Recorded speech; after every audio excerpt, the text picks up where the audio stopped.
जरा सोचें, एक आम से दिखने वाले लड़के को अचानक से सुपर पावर्स मिल जाएं, तो ऐसा ही कुछ होता है हमारी आज की कहानी में। फिल्म की शुरुआत होती है इंडस्ट्री ओनर को दिखाते हुए, जिसका नाम विक्टोरिया है, जिसकी इंडस्ट्री में हाई टेक्नोलॉजी चीजें बनाई जाती थी। वो आज यहाँ पर खुद काम कर रही थी और पिछले काफी अरसे से किसी चीज की खोज कर रही थी। तो उसका साइंटिस्ट उससे कहता है कि वो चीज उसे यहाँ पर नहीं मिलेगी। उनके सामने एक काफी बड़ी चीज को तोड़ा जाता है, जिसके अंदर से हमें बीटल की शक्ल की बनी एक डिवाइस नजर आती है। इसका नाम बीटल स्कैरिब होता है। असल में वो एक एलियन टेक्नोलॉजी है, यानी एक कीड़े की शक्ल। हम एयरपोर्ट पर एक लड़के जिमी को देखते हैं, जो कि हमारी कहानी का असल हीरो है, जो कि लॉ की पढ़ाई कर रहा होता है और पढ़ाई के बाद वापस आ रहा होता है। एयरपोर्ट पर उसकी पूरी फैमिली थी जो उसका इंतजार कर रही थी, और जिमी उन सबसे मिलता है। और अंकल, जो कि एक साइंटिस्ट था, गाड़ी में बैठकर उन सबका इंतजार कर रहा होता है। जिसके बाद ये पूरी फैमिली पास ही एक होटल में जाती है, जहाँ जिमी की बहन बताती है कि हमारे हालात बहुत खराब हो चुके हैं, इसके अंदर हमारा घर भी बिकने वाला है और कारोबार में डैड को काफी नुकसान हुआ है। ये सुनकर जिमी काफी परेशान हो गया और कहता है कि आपको ये बात मुझे पहले बता देनी चाहिए थी और मैं वापिस आ जाता। इस पर उसकी माँ कहती है कि कोई बात नहीं बेटा, हमारी फैमिली में कोई पढ़ा लिखा हो, इसलिए हमने तुम्हें लॉ पढ़ाने के लिए भेजा था, और अब तुम आ गए हो तो सब कुछ ठीक हो जाएगा। जिसके बाद ये फैमिली घर वापस आ गई। जिमी कहता है कि अब मैं कारोबार करके इतना पैसा कमाऊंगा कि किसी अमीर एरिया में अपनी फैमिली को ले जाऊंगा। और फिर अगले ही दिन हम जिमी को आलीशान घर के सामने देखते हैं, जहाँ पर जिमी की बहन उसे बुलाती है और कहती है कि आओ मिलकर सफाई करें। दरअसल वो दोनों यहाँ पर जॉब कर रहे होते हैं। फिलहाल उनके पास करने के लिए यही काम था। इतनी ही देर में वहाँ पर विक्टोरिया आ गई अपने गार्ड के साथ, और ये उसी का घर होता है। और जब विक्टोरिया आगे बढ़ी तो हम उसकी भतीजी जैना को देखते हैं। वो उस पर बहुत ज्यादा गुस्सा करती है। जैना उसको एक वीडियो दिखाती है जिसमें विक्टोरिया ने एक हाईटेक मशीन बनाई थी। जब इस डिवाइस को इंसानी जिस्म में लगाया जाता है तो वो बहुत ही पावरफुल और ताकतवर बन जाता है। इतना ताकतवर कि वो एक सोल्जर पूरी आर्मी पर भारी पड़ सकता है। वो एक हथियार की तरह काम कर सकता है। जैना बताती है कि उस प्रोडक्ट की वजह से मैं बहुत भड़की हुई हूँ, क्योंकि इस पर काम काफी आगे बढ़ चुका है। हालांकि हमने सालों पहले ये प्रोजेक्ट बंद कर दिया था, और मेरे डैड भी इस काम को करने से मना कर रहे थे, क्योंकि इस डिवाइस की वजह से इंसान हथियार जैसा बन जाएगा और सबको तबाह कर देगा। मेरे डैड तबाहकुन इंसान नहीं बनाना चाहते थे, तो फिर आप दोबारा क्यों इस टेक्नोलॉजी को इस्तेमाल में ला रही हैं? इस पर विक्टोरिया गुस्सा हो जाती है और कहती है कि तुम्हारे डैड की डेथ के बाद मैंने ही इस कंपनी को चलाया है, तुम्हारा बस इस कंपनी में हिस्सा ही है। इसे कैसे चलाना है ये मेरा काम है और मैं बेहतर जानती हूँ। मैं ये नहीं चाहती कि तुम या तुम्हारी माँ मेरे काम में दखल दो। तभी यहाँ पर जिमी आ गया, जो उनकी बहस में बोल पड़ता है। ये चीज विक्टोरिया को बहुत नापसंद आती है, क्योंकि एक नौकर होकर वो हमारी बात में घुस आया है। इसलिए वो जिमी और उसकी बहन को नौकरी से निकाल देती है। वो दोनों बहन भाई घर से बाहर आकर जब गाड़ी का इंतजार कर रहे होते हैं, तभी उनके पास जैना आती है। वो जिमी से कहती है कि माफ करना, की वजह से तुम्हारी नौकरी चली गई है, कल ऑफिस आ जाओ, मैं तुम्हें कोई छोटी मोटी नौकरी दिलवा दूंगी। ये कहकर वो यहाँ से चली गई। रात के वक्त जिमी अपने डैड से बात कर रहा होता है और उन्हें बताने लगा कि मैं आपके बिजनेस में होने वाले नुकसान की वजह से बहुत ज्यादा परेशान हूँ। पर उसके डैड कहते हैं कि कोई बात नहीं बेटा, ऐसा तो होता रहता है। सबसे पहले और सबसे ज्यादा जरूरी है अपनों का साथ। तुम वापिस आ गए हो तो इस बात की हम सबको बहुत खुशी है। ये सुनकर वो भी खुश हो जाता है। अगले ही दिन वो अच्छे से तैयार होकर उनकी इंडस्ट्री में आ जाता है। और जब उसने जैना के बारे में पूछा तो उसे कहा जाता है कि इंतजार करें। ऊपर साइंटिस्ट जब किसी काम से जा रहा था तो जैना चुपके से उसका कार्ड चुरा कर उसकी लैब में आ जाती है, जहाँ पर उसे बीटल स्कैरिब मिल जाता है। साइंटिस्ट दरअसल बीटल स्कैरिब का जो कोर है उसे अपनी मशीन से निकाल कर सूट में डालने ही वाला था, ताकि उसकी सारी ताकतें सूट में चली जाएं। तभी जैना चुपके से उस स्कैरिब को एक बॉक्स में डालकर उसे लैब से बाहर ले आती है। जब वो नीचे आई तो जेमी उसके पास आ जाता है। जैना उससे कहती है कि अभी वो जल्दी में है, बाद में मिलते हैं हम। तभी सिक्योरिटी अलार्म बजता है। जैना वो बॉक्स जिसमें बीटल स्कैरिब था जिमी को दे देती है और उससे कहती है कि इसे अपने पास रखो और तुमने इसे खोलना नहीं है, और अपनी जान से भी ज्यादा इसकी हिफाजत करनी है। ये कहकर वो जिमी को वहाँ से भेज देती है और खुद गार्ड के साथ आगे बढ़ जाती है। घर आकर जिमी अपने घर वालों को सब बताता है जो जो उसके साथ हुआ, और वो उनको वो बॉक्स दिखाता है, जिस पर उनकी फैमिली काफी कंफ्यूज थी। वो जिमी बॉक्स खोलने का कहते हैं। उनकी बात मानकर जिमी वो बॉक्स खोल देता है, जिसके अंदर से उन्हें वो बीटल स्कैरिब मिलता है, जिसे जिमी बड़े गौर से देखने लग जाता है। जब उसने उसे अपने हाथ में लिया तो स्कैरिब चमकने लगा और अचानक ही ऑन होकर जिमी के मुंह पर चिपक गया, जिसे देखकर सब घर वाले बहुत परेशान हो गए, जिसकी वजह से जिमी का जिस्म बहुत ही खौफनाक तरीके से बदलने लगा। उसके जिस्म से ये सूट चढ़ना शुरू हो गया था। अब वो बन जाता है ब्लू बीटल, जो कि इस मूवी का नाम भी है। और वो सूट पूरी तरह जिमी को कवर कर लेता है। इसके बाद ही फौरन असिस्टेंट की आवाज आने लगती है, जो उसके अंदर से ही आ रही होती है, जो दरअसल एक टेक्नोलॉजी है। और वो कहती है कि जिमी, मैंने तुम्हें इस सूट के लिए चुना है और अब तुम तैयार हो जाओ मेरी ताकतें देखने के लिए। ये कहकर वो जिमी को उड़ाकर आसमान में ले जाती है और फिर वापस जमीन पर ले आई, जहाँ पर ब्लू बीटल के सामने एक बस आ रही होती है। और असिस्टेंट ने सूट की ताकतों को और बढ़ा दिया और अपनी ताकत से एक्टिवेट होकर ब्लू बीटल से टकराने के बाद बस के 2 टुकड़े हो गए। ये असिस्टेंट ब्लू बीटल को बताती है कि इस सूट को कैसे इस्तेमाल करना है। ये सब बताने के बाद वो उसे घर ले जाती है। जिमी के जिस्म से वो सूट गायब हो जाता है। उसके जिस्म पर अब कोई कपड़े नहीं थे। इस सब में वो काफी थक गया था, इसलिए वो वहीं पर बेहोश हो जाता है। काफी घंटों के बाद जब उसे होश आया तो वो बिल्कुल ठीक था। उसे अपनी कमर पर कुछ महसूस हुआ तो उसने उसे चेक किया। वो ब्लू बीटल स्कैरिब था जो उसकी पीठ के साथ चिपक चुका था। ये देखकर वो काफी घबरा गया और कहता है कि इस बारे में वो जैना से बात करेगा और वहाँ से चला जाता है। थोड़ी देर बाद वो जैना को इंडस्ट्री से बाहर भागते हुए देखता है। कुछ लोग उसके पीछे पड़े हुए थे। जिमी जल्दी से जैना को अपनी कार में बिठा लेता है। जो लोग उनके पीछे पड़े हुए थे उन्होंने उनकी कार पर फायरिंग शुरू कर दी और उनसे बचने के लिए जिमी गाड़ी को तेज भगाता है और अभी अपने घर की तरफ जाने लगा। घर आकर दोनों सबसे मिलते हैं। जैना उन सबसे पूछती है कि स्कैरिब कहाँ है, तो वो अपनी पीठ दिखाते हुए उससे ये कहता है, ये देखो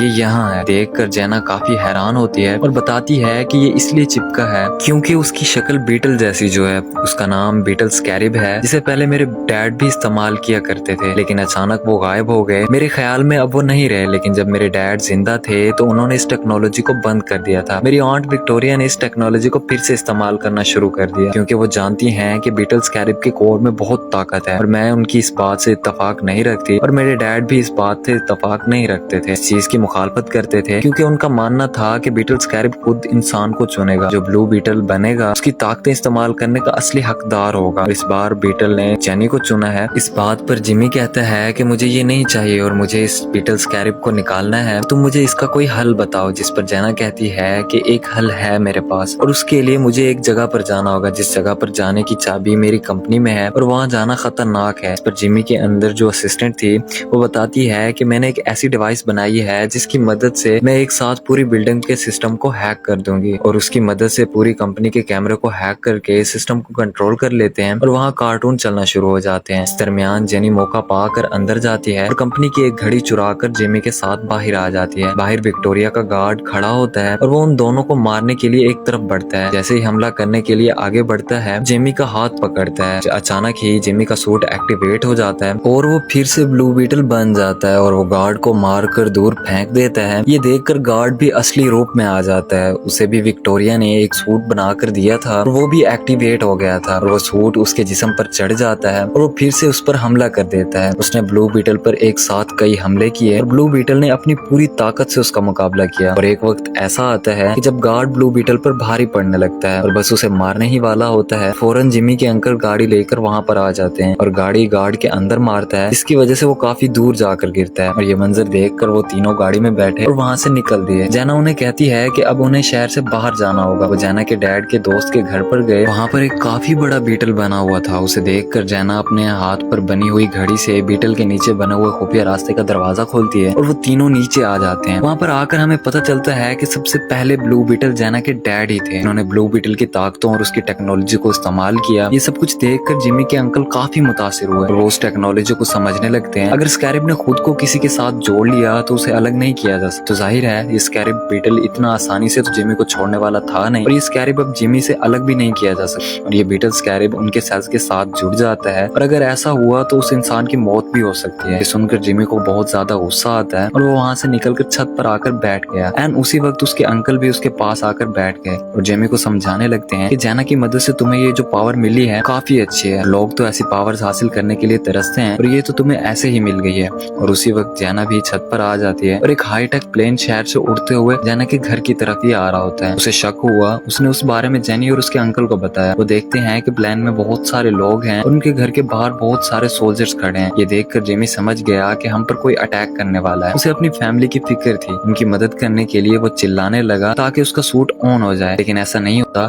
जिमी समझ गया कि ये सूट मुझे मुसीबत में देखकर ही एक्टिवेट होता है, इसलिए वो वहाँ से कूद पड़ता है। नीचे गिरकर मर ना जाए इसलिए ब्लू बीटल सूट एक्टिवेट हो जाता है और ब्लू बीटल बनते ही वो वहाँ से आगे बढ़ जाता है। हाईटेक प्लेन में विक्टोरिया और उसके गार्ड सोल्जर्स मिलकर जिमी के घर पर अटैक करते हैं और सबको बाहर निकाल देते हैं। जिमी यानी ब्लू बीटल वहाँ पर उड़ता हुआ आया और अपने मुक्कों से सोल्जर्स को उड़ा देता है। तभी अपने घर वालों को वहाँ से भागने का हुक्म देता है और अब ब्लू बीटल की असिस्टेंट काफी बड़ी मशीन एक्टिवेट करती है और सभी सोल्जर्स को एक साथ उड़ाने का सोचती है। इस पर ब्लू बीटल उनसे कहता है कि हम उन्हें जान से नहीं मारते, बस ऐसे ही जख्मी कर देते हैं, जो कहकर वो अपनी ताकतवर मशीन को एक्टिवेट करके सबको मार मार के बेहोश कर देता है। और ऊपर से विक्टोरिया का गार्ड ब्लू बीटल पर निशाना लगाकर खड़ा हो जाता है ताकि एक ही झटके में वो उसे उड़ा दे। और उधर से ब्लू बीटल भी तैयार था। ब्लू बीटल ने देखा कि मेरे डैड को दौरा पड़ रहा है, इसलिए वो जल्दी से उनके पास आया और उसका फायदा उठाकर गार्ड ब्लू बीटल को कमजोर कर देता है और उसे कैद कर लेता है। ब्लू बीटल कुछ भी नहीं कर पाता और ब्लू बीटल के सामने उसके डैड मर रहे थे और पीछे से एक बड़े धमाके की वजह से उसके घर को उड़ा दिया जाता है और गार्ड्स के जिमी को, जो कि ब्लू बीटल से बाहर आ गया था, और उसे जहाज में बांध कर ले जाते हैं। उसकी फैमिली के सामने उसके डैड की मौत हो जाती है और अगले दिन ही उसके डैड के मरने और उसके जाने की वजह से सारे काफी परेशान होते हैं। जिमी की दादी सबको इकट्ठा करती हैं और कहती हैं कि हमें एक एक करके जिमी की हेल्प करनी चाहिए, हम उसे नहीं खो सकते। इस पर जैना जवाब देती है कि इस मिशन में वो भी उनके साथ है और वो उनके साथ पूरा पूरा साथ देगी। ये कहने के बाद जैना अपने डैड की किसी और जगह पर ले जाती है और उन्हें बताती है कि उसके डैड ने एक बीटल प्लान भी बनाया था जिसके अंदर बैठकर ये लोग वहाँ से निकल जाते। प्लेन में बैठे जैना उन सबको अपने डैड की बनाई हुई हाईटेक हथियार दिखाती है जिसमें वो जिमी की दादी को एक मशीन गन देती है। वो लोग विक्टोरिया के आइलैंड पर पहुंच जाते हैं और वो सब मिलकर एक प्लान बनाते हैं कि हम पहले उनका ध्यान भटकाएंगे और अगर उन्हें मारना हुआ तो मारेंगे और फिर अंदर जाकर जिमी को बचा लेंगे। उधर विक्टोरिया ने जिमी को उल्टा लटकाया हुआ था क्योंकि वो उसकी बीटल टेक्नोलॉजी को निकाल कर अपने गार्ड में डालने वाली थी। उसी वक्त जिमी साइंटिस्ट से मदद मांगता है और वो जवाब देता है कि सॉरी, मैं तुम्हारी कोई मदद नहीं कर सकता। साइंटिस्ट बताता है कि इस चीज में जिमी मारा जा सकता है और विक्टोरिया इस बात पर जवाब देती है कि इस बात से कोई फर्क नहीं पड़ता। तभी इतनी ही देर में किले पर बीटल अटैक हो जाता है। अभी जिमी के अंकल उसे नीचे उतार कर दोबारा से शुरू कर देते हैं और वो दोबारा पूरी ताकत से उन पर हमला कर देता है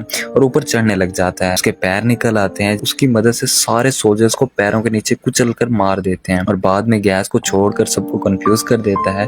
और अब ये लोग अंदर आ जाते हैं और लैब का रास्ता ढूंढकर उसी तरफ बढ़ने लगते हैं। इनके सामने बहुत बड़ी कोर जैसी मशीन आ जाती है और ये वही मशीन होती है जिसके जरिए ब्लू बीटल की ताकतें यानी टेक्नोलॉजी को निकाल कर गार्ड के अंदर भेजा जा रहा था। उधर प्रोसेस शुरू हो जाता है जिससे ताकतें जाने की वजह से उधर जिमी तड़पने लगता है और अपने ही दिमाग में कुछ सोचते हुए एक अलग ही दुनिया में चला जाता है जहाँ उसे अपने डैड नजर आते हैं। जिमी ने उन्हें देखा तो वो काफी जज्बाती हो गया। जेना और जिमी की बहन उस पूरे कोर पर बॉम्ब्स लगा देती हैं जहाँ पर वो ट्रांसफर का काम हो रहा होता है। ये ताकतें जाने का असर जेनी और उसके डैड दोनों को महसूस हो रहा होता है। उसके डैड कहते हैं कि बेटा, तुम्हारा अभी इस दुनिया में काम खत्म नहीं हुआ, असल दुनिया में तुम्हें सबको बचाना है। मेरा सफर यही तक का था, इसलिए मैं तुमसे दूर हो गया। अब मैं तुम्हें आगे बढ़ते हुए देखना चाहता हूँ। और वो उसे ब्लू बीटल वाला सूट दिखाते हैं, कहते हैं तुम्हें इसकी ताकतें इस्तेमाल करना है। कहते ही वो गायब हो जाते हैं। सब कुछ तहस नहस होने से पहले अपने ब्लू बीटल सूट को हाथ लगा देता है जिसकी सारी ताकतें टेक्नोलॉजी के जरिए निकाल लिया जाता है, गार्ड्स के अंदर मुंतकिल कर दिया जाता है। और गार्ड अपनी नई टेक्नोलॉजी के जरिए बिल्कुल तैयार था और उधर जिमी मरता उससे पहले जेना वहाँ पर धमाका कर देती है और वो पूरी मशीन कोर के साथ बिल्कुल तबाह बर्बाद हो जाती है क्योंकि वहाँ धमाका ही बहुत बड़ा हुआ था। दोनों के दरमियान जबरदस्त लड़ाई होती है क्योंकि जिमी आजाद हो चुका था और उसका सूट भी चार्ज हो गया था। दोनों के दरमियान काफी देर तक लड़ाई होती है और उसके बाद वो लड़ते लड़ते दोबारा किले में आ गिरे। ब्लू बीटल अपनी पूरी ताकत के साथ गार्ड पर हमला कर देता है। फिर विक्टोरिया जेना को बताती है कि उसने ब्लू बीटल के कोर को अपने मोबाइल के अंदर डाउनलोड कर लिया है। ब्लू बीटल और गार्ड के दरमियान एक जबरदस्त मुकाबला होने के बाद ब्लू बीटल पूरी ताकत के साथ गार्ड पर हमला कर देता है और वो उसका गला काटने ही वाला होता है। उसके असिस्टेंट उसे ऐसा करने से रोकती है लेकिन ब्लू बीटल उसकी बात मानने से इनकार कर देता है। तो असिस्टेंट ब्लू बीटल को उसकी गुजरी हुई जिंदगी दिखाती है कि वो अपनी मॉम के साथ रहा करता था लेकिन एक दिन मिसाइल के हमले की वजह से उसकी माँ की मौत हो गई। लेकिन क्योंकि अब वो अकेला रह गया था तो उसे आर्मी में भेज दिया जाता है। लेकिन एक दिन बॉम्ब पर पैर आ जाने की वजह से गार्ड का पूरा जिस्म तबाह हो गया था। इस बात का जब विक्टोरिया को पता लगा तो उसने इस बात का फायदा उठाया। उसने गार्ड को अपने एक्सपेरिमेंट में इस्तेमाल किया, उसे एक नया जिस्म दिया। इसके बाद वो उसे अपने ही हिसाब से इस्तेमाल करने लगी। अब ये गार्ड जो भी करता है उसके पीछे विक्टोरिया का हाथ है। यहाँ जिमी गार्ड को छोड़ देता है यानी उसे कुछ नहीं कहता। फिर जेना अपने आंट विक्टोरिया का फोन ही तोड़ देती है जिससे उसका फोन तबाह होने पर उसके पास ब्लू बीटल कोर की इंफॉर्मेशन नहीं रही तो अब वो सूट भी नहीं बना पाएगी। अब गार्ड विक्टोरिया के पास जाता है जहाँ वो उसे हुक्म देती है है कि जाओ जेना और ब्लू बीटल को मार, लेकिन इस बार वो ऐसा नहीं करता। वो अपनी मॉम को याद करता है और विक्टोरिया को पकड़कर अपना सूट तबाह कर देता है। इससे ये देखकर जेना और जिमी जल्दी से ब्लू बीटल जहाज में बैठ जाते हैं। वहाँ पर एक बहुत बड़ा धमाका होता है। गार्ड, विक्टोरिया और उसके साथ साथ पूरा किला तबाह हो जाता है कि वो सारे लोग ब्लू बीटल जहाज में बैठकर निकल गए थे। जिमी देखता है कि अंकल मरे नहीं, जिंदा बच गए थे। ये देखकर जिमी बहुत खुश हो जाता है। विक्टोरिया के मरने के बाद अब दिखाया जाता है कि जेना उस इंडस्ट्री को चलाने वाली है। जेना उनको बताती है कि मैं कंपनी को अच्छे रास्ते पर ले आऊंगी। जेना जिमी लोगों के पास जाती है और बताती है कि मैंने ये जगह आप लोगों के लिए खरीद ली है। ये जगह मेरी तरफ से आप लोगों के लिए एक तोहफा है। ये सुनकर सारी फैमिली बहुत खुश हो जाती है। जब जेना जाने लगती है तो जिमी उसे अपने दिल की बात कह देता है कि मैं तुमसे शादी करना चाहता हूँ, क्या तुम राजी हो? तो ये सुनकर जेना खुशी में हाँ बोल देती है। अब यहाँ पर जिमी का ब्लू बीटल सूट एक्टिवेट हो जाता है और उड़ते उड़ते काफी ऊपर पहुंच जाते हैं और अपनी इस सैर के मजे लेने लगते हैं। इसी के साथ इस फिल्म की यहीं पर हैप्पी एंडिंग हो जाती है। आई होप आपको ये वीडियो पसंद आई होगी। अगर आपको ये वीडियो पसंद आई तो चैनल को लाजमी से सब्सक्राइब कर दीजिएगा और बेल आइकन को लाजमी से हिट कर दीजिएगा।